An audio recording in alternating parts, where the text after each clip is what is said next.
Hello viewers, வணக்கம் and welcome to my channel. நம்ம வீட்டு ஸ்பெஷல். இன்னைக்கு நம்ம என்ன பார்க்க போறோம் அப்படினா நம்ம வீட்டு ஸ்பெஷல் சேமியா பக்கோடா எப்படி செய்யலாம்ங்கறத நம்ம இன்னைக்கு பார்க்க போறோம். சேமியா வச்சு இவ்வளவு சிம்பிள் அண்ட் டேஸ்டியான ஒரு ஈவினிங் டீ டைம் ஸ்நாக்ஸ் வந்து நம்ம வீட்லயே ஈஸியா செஞ்சிடலாம். இது பாத்தீங்கன்னா வெறும் ரசம் சாதம், தயிர் சாதம், சாம்பார் சாதத்தோடயும் தொட்டுக்கிறதுக்கு வச்சு சாப்பிடலாம். ரொம்ப டேஸ்டா இருக்கும். டீ காஃபியோட ஸ்நாக்ஸா சாப்பிடலாம். ரொம்ப சூப்பரா இருக்கும். அதுக்கு முன்னாடி நீங்க நம்ம சேனல் இப்பதான் ஃபர்ஸ்ட் டைம் பாக்குறீங்க அப்படின்னா மறக்காம நம்ம சேனலை சப்ஸ்கிரைப் பண்ணுங்க. சப்ஸ்கிரைப் பண்ணிட்டு பக்கத்துல இருக்க பெல் ஐக்கானையும் பிரஸ் பண்ணீங்கன்னா தான் நான் எப்பெல்லாம் வீடியோ போஸ்ட் பண்றேனோ உங்களுக்கு ஒரு நோட்டிபிகேஷன் வரும். ஸோ தட் என்னோட வீடியோஸ் எதையுமே இங்க மிஸ் பண்ணாம பார்க்கலாம். இப்போ சேமியா பக்கோடா செய்யறதுக்கு ஃபர்ஸ்ட் சேமியாவை நல்லா வேக வச்சு எடுத்துக்கலாம். அதுக்கு ஒரு பாத்திரத்துல கொஞ்சமா தண்ணி ஊற்றி அதை நல்லா கொதிக்க வச்சிருக்கேன். நான் இன்னைக்கு 1 கப் அளவுக்கு சேமியா சேர்க்கிறேன். இது 150 கிராம் அளவுக்கு இருக்கும்.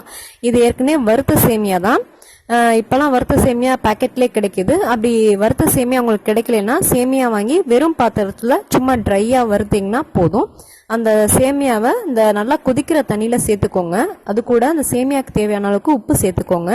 சேமியா பார்த்தீங்கன்னா உப்பு அதிகமாக இழுக்காது, அதனால உப்பு கொஞ்சம் குறைச்சே போட்டுக்கோங்க. இப்போ அந்த சுடுதண்ணீரில் சேமியாவையும் உப்பையும் நல்லா ஒரு தடவை மிக்ஸ் பண்ணிக்கோங்க. மிக்ஸ் பண்ணதுக்கப்புறம் அடுப்பை வந்து ஆஃப் பண்ணிடுங்க. அந்த கொதிக்கிற தண்ணியில் இருக்க சூடே சேமியா வேகிறதுக்கு போதுமானதாக இருக்கும். இது பார்த்தீங்கன்னா ஒரு 10 நிமிஷம் இந்த சேமியா அந்த சுடுதண்ணிலே அப்படியே இருக்கட்டும். இது ஒரு மூடி போட்டு அப்படியே தனியாக வச்சிருங்க. ஆனால் சேமியா போடுறதுக்கு முன்னாடி தண்ணி நல்லா தளதளன்னு கொதிக்கணும். அதுதான் ரொம்ப முக்கியம். அதனால தண்ணியை நல்லா கொதிக்க வச்சு அதுக்கப்புறமா சேமியா சேர்த்துக்கோங்க. இப்போ ஒரு தட்டு போட்டு மூடி ஒரு 10 நிமிஷம் அப்படியே வச்சிருங்க. அதுக்கப்புறம் சேமியா வந்ததுக்கப்புறம் பார்க்கலாம்.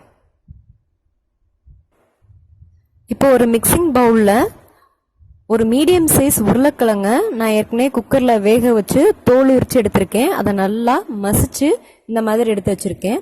இது கூட 2 பெரிய வெங்காயத்தை நல்லா நைஸாக இந்த மாதிரி நீள நீளமாக கட் பண்ணியிருக்கேன். எவ்வளோ நைஸாக கட் பண்ண முடியுமோ அந்த அளவுக்கு கட் பண்ணிங்கன்னா நம்மளோட பக்கோடா நல்லா மொறுமொறுன்னு சூப்பர் டேஸ்ட்டில் வரும். வெங்காயம் சேர்த்ததுக்கப்புறம் கொஞ்சமாக சோம்பு சேர்த்துக்கோங்க, 1 டீஸ்பூன் அளவுக்கு. இது நல்லா வாசனையாக இருக்கும், அதுக்காக தான் சோம்பு சேர்க்குறோம். அது கூட 2 டேபிள் ஸ்பூன் அளவுக்கு கடல மாவு சேர்த்துக்கோங்க. இது எதுக்காகனா இந்த உருளைக்கிழங்கும் வெங்காயமும் நல்லா ஒன்று சேர பிசைஞ்சு வர்றதுக்காக கடல மாவு சேர்க்குறோம்.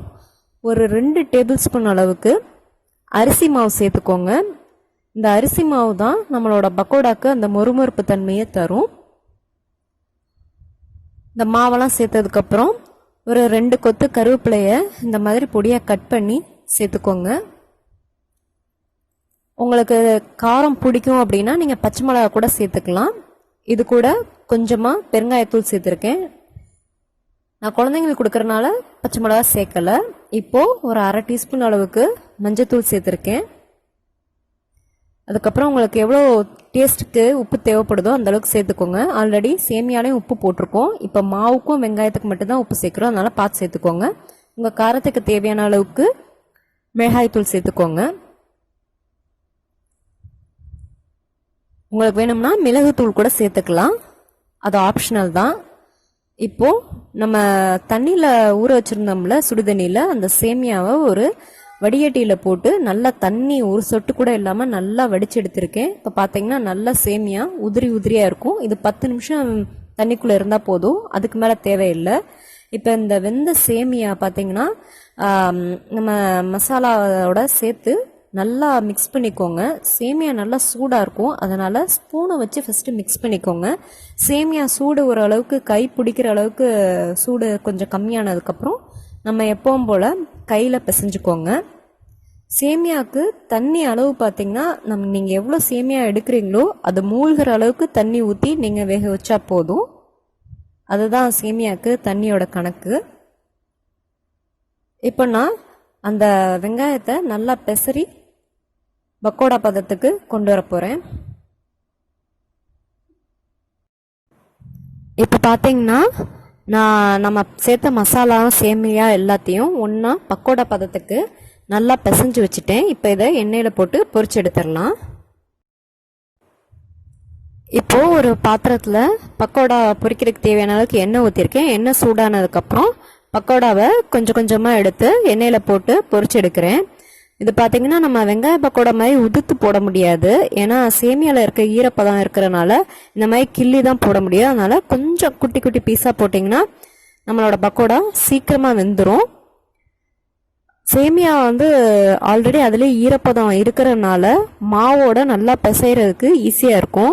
சப்போஸ் உங்களுக்கு மாவு இன்னும் கூட கொஞ்சம் தண்ணி ஈரப்பதம் வேணும் அப்படின்னா லைட்டாக 2 சொட்டு தண்ணி தெளிச்சுக்கிட்டு அதுக்கப்புறமா பிசைஞ்சிங்கன்னா பக்கோடா பதத்துக்கு வரும். தண்ணி ரொம்ப ஊற்றிட்டிங்கன்னா அப்படியே கொல கொலன்னு போயிடும். அதனால தண்ணி பார்த்து சேர்த்துக்கோங்க. எண்ணெயில் அந்த வெங்காயம் நல்லா ஃப்ரை ஆகும்போது நல்ல கமகமான வாசனையாக இருக்கும். இப்போ இது கோல்டன் ப்ரௌன் கலர் வந்ததுக்கப்புறம் எடுத்துருங்க.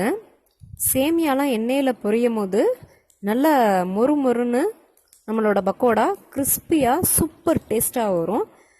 ஒரு தடவை ட்ரை பண்ணி பாருங்கள். அப்போ தான் அந்த டேஸ்ட்டில் உங்களுக்கு டிஃப்ரென்ஸ் புரியும். ரொம்ப சிம்பிள் அண்ட் ஈஸியாக நம்ம வீட்டில் ரெடி பண்ணிடலாம். அவ்வளோதாங்க, நம்ம வீட்டு ஸ்பெஷல் சேமியா பக்கோடா நல்லா சுட சுட ரெடி ஆயிடுச்சு. நீங்களும் உங்கள் வீட்டில் ட்ரை பண்ணி பாருங்கள். உங்களுக்கு இந்த வீடியோ பிடிச்சிருந்தா லைக் பண்ணுங்கள், ஷேர் பண்ணுங்கள். மறக்காமல் நம்ம சேனலை சப்ஸ்கிரைப் பண்ணுங்கள். நன்றி, வணக்கம்.